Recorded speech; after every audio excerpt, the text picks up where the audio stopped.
Hi, I'm Darrell Johnson, and I'm a gunsmith, and this channel is going to be called Damn It Darrell Channel with Friends, because that at work, lots of times when I make mistakes, people go, "Damn it, Darrell," and blame things on me, whether I deserve it or not. So anyway, introduction today is, this is our first YouTube video, is some of my old 32 revolvers. This is a Smith & Wesson pocket model. It's a break open action. It's in 32 Smith & Wesson. But nowhere on this gun will you see 32 Smith & Wesson cartridge on it, because back then when you bought a gun in the 1880s, they just figured you knew what you were buying and what ammunition went in it. So lots of these guns, and this one happens to be a double action and a single action. These were very popular.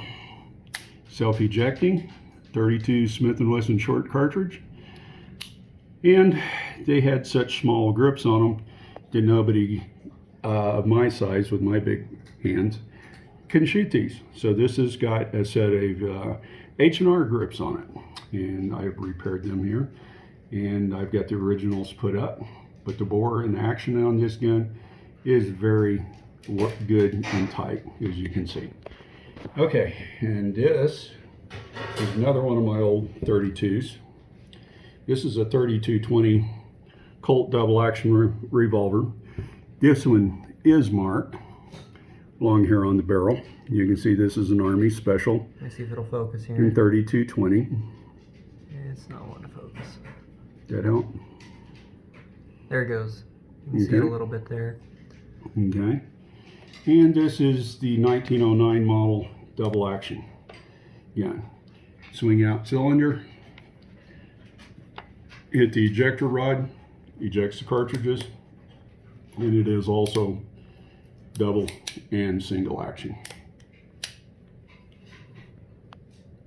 And later on, they call these guns the official police, because no Army really ever bought these, so they sort of dropped the Army Special on them. But this is what would become later as the Colt official police. Revolvers mostly in 38. This is sort of unusual being in 32-20, but it was a popular cartridge.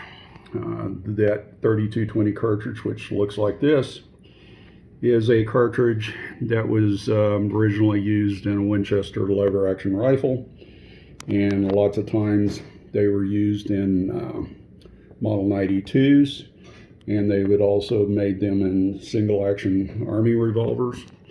So that was a good combination to carry, since you only had one cartridge to carry between both weapons. Now this is one thing I'll show you here. If you'll look at this box,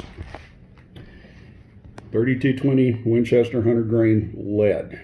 Okay, this is a really old box. Don't know exactly how old. I'm going to say probably in the 40s or the 50s. But anyway, if you run across ammunition that says it has a jacketed bullet, it'll be a half jacket with the front lead exposed. That is typically for the rifle. Most of the time the boxes are marked for rifle. Okay, they're loaded hotter than How for long the has pistols. the company Olin been in business? Olin, I don't remember exactly when Olin bought out Winchester. I don't remember. But so that would probably be around the time this box was probably made. Oh yeah, in. this box is made. This is after Winchester Cartridge Company was basically bought out by Olin. They did most of Winchester, I know, during the 50s and the 60s and the 70s. And that's when Winchester started getting bought out by all kinds of other companies. And now they own, basically Winchester is owned by Browning now. And all of their guns, modern guns, are made in Japan, which, believe this or not, since 1964 is a good thing, because after 64 was, when you get into collector stuff on Winchester, there's pre-64 and post-64 guns. The pre-64 guns being better made and more collectible. But let's go on to our 32 review here. So The 32 Smith & Wesson short cartridge is approximately like these 32s here. I do not have any of my 32 Smith & Wesson short ammo here, and it looks approximately like this one here anyway. And this is some weird stuff I came up with during the 80s in 32 ACP.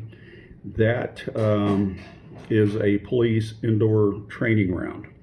And this is the box they came in. And what I've got here is 32 Smith & Wesson Silver Points, or what you're seeing here. I think this is a 90s production box, if I remember right. And what's really weird about a lot of the 32s is that they will chamber in a 32 Smith & Wesson. Okay, but this is not the correct cartridge for this. Actually, this 32 Smith & Wesson gun here is sold. It's a black powder gun, and I only shoot black powder reloaded cartridges in it, because if I don't, it will break the frame through here or stretch it.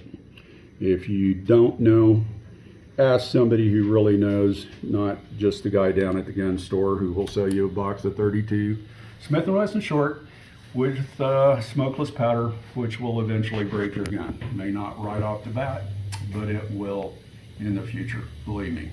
I was in the cowboy action game for a while, and this is the gun I used, and I saw a lot of guys break their guns because they would not shoot. They said, well, they're light loaded, everybody says they're safe. They're not. They won't blow the gun up immediately, but they stretch the frames or they break the barrels, and it's not good for them. And black powder is a lot more fun, to tell you the truth. So, okay, and this is the end of this little part right here. We'll go on to some of my other 32s, and we'll go into the automatic world.